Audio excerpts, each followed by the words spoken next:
pass the baton. Thanks, Christine. Thanks, folks. I often say Cody reminds me of a younger, taller version of myself, less jaded, more energetic, more enthusiastic, but you inspire me, and thank you for that. I forgot to mention that I don't want to go on after Cody because I'm going to be a letdown, but oh well, next time. Next time we'll have Cody finish this thing off.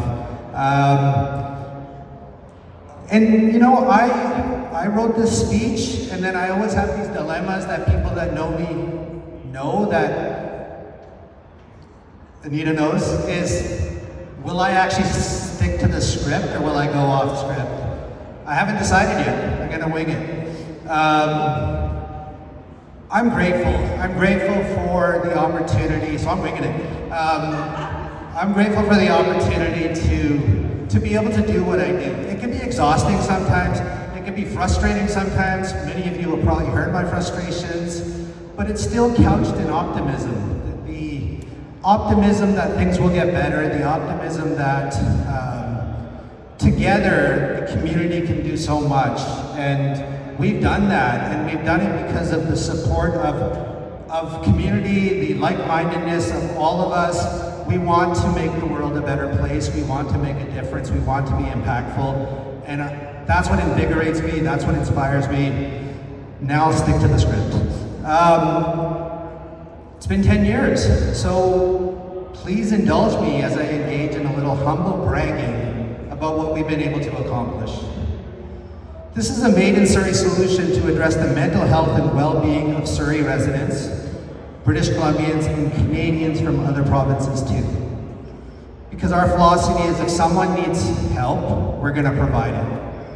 Our team, you've heard this already, but I really do want to emphasize this. Our team grows by the day. Right now it numbers around 600, and we have interns on practicum for social work, health sciences, social services, counseling psychology. We have alumni who circle back to offer sliding scale services. We have clinical supervisors that are willing to contribute their time and leave a lot of money on the table, frankly, to support the students. And 4 regular staff, we're not even the full 4 full-time positions to run this thing and coordinate this thing and keep this thing moving. You heard it again. Last year we provided 20,000 plus sessions of services to children, youth, families, couples, adults, seniors. The number is well over 100,000. I didn't keep great track of things in those early years. But now we have stats. We can, that's what emboldens me. It's not just me saying this is what I want to do, or this is how we're going to do it, or these are the kind of things we can do. We've got the stats. We've got the intangible benefits, the impact that we've made.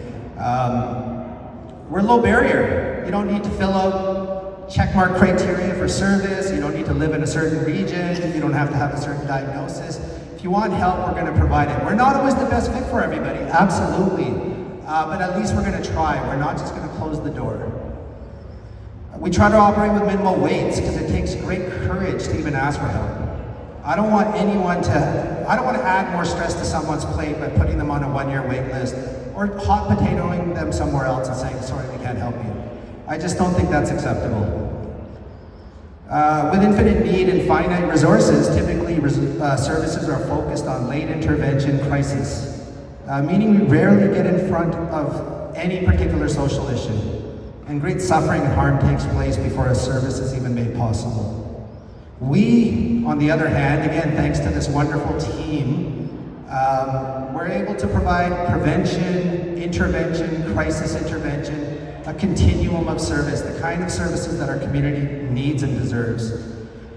We're making specialized services typically expensive services like EMDR and somatic therapies accessible. Again, people that are willing to leave a lot of money on the table. I don't think that's fair. I think people deserve to make a good living and a great living doing this work because it's impactful. It takes great skills to be able to do it. But sometimes, again, the gap is there, and so when people are willing to do that, I'm so grateful for that. I think Cody mentioned that we just supported and mentored a lot of students, a lot that are here. They're sort of the driving force of what we've been able to do. And then they circle back and they become alumni and they continue to support us and support our mission. So I'm incredibly grateful for that. We know that mental health doesn't just impact the individual, it impacts the family, and so we want to offer services to families. So that's again how we stand out, offering these low barrier services 7 days a week to children, youth, adults, seniors, families, and we're going to continue to do it. Yes, I would love to get more funding to do it, but we're going to do it regardless, you know, and people, my staff hate when I say that because I kind of hurt my own point, but we want to do that. That's the values, that's the mission. I'm not going to leverage the suffering of our populations to try to make a point. We'll keep doing it, but we'll absolutely keep advocating for change. And something else we're going to do is continue to grow and innovate and expand. This site's another example of our desire to continue to be what our communities need us to be. And we're grateful for, yet again, this kind of community support from the Gala family that's provided this space. We are also grateful to Dr. Mon and Dr. Jane and their families that have provided us rent-free space for the past 10 years. It's that kind of community support that without it, we wouldn't be where we are. So now, after 10 years with moving forward, I realize one of my greatest strengths is my ability to recognize the strengths and skills of the team and to sometimes just get out of their way. That leaves me time to agitate and advocate and while they go about seeing thousands of clients per month and making a tangible impact on our underserved communities. I decided years ago I'd kick down a few doors, even if it meant burning a few bridges along the way, and then step back and let our emerging leaders and activists pick up where I left off. I've been getting tired of seeing my giant head in videos and articles of late, so I figure I'll step back for a little bit and let those leaders do what they're capable of and give them those opportunities. So if any of you ever want to chat, you're likely to find me here on this farmland, figuring out potentially how to grow a tomato or potato, but I'm going to make every effort to figure that out. So feel free to come by and help me figure that out. Thank you so much.